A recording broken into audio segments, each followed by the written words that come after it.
tarde, boa noite. Pra quem assiste esse vídeo no meu canal no YouTube aí, a qualquer hora, a qualquer momento. Tô com o Renaultzinho Clio aqui, ó. O cara achou que tava batendo biela. Mas o que era o problema no cabeçote? Junta do cabeçote aqui, ó.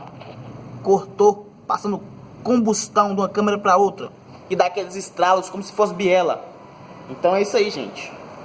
Não vai condenando não, abrindo o motor, arrancando o motor não. Pode ser um problema simples aí. Junta de cabeçote queimado. Entendeu? Esse carro veio aqui na oficina semana passada. A ventoinha não tava armando, tava queimada a ventoinha, trocou a ventoinha. Provavelmente tomou alguns esquentos aí já. Entendeu? Aí o cara foi subir um topzinho ali na serra de Francisá e acabou cortando a junta ali, né? Então um top no motor. Aí cortou a junta. Mas é isso aí. Eu espero que possa ajudar vocês aí.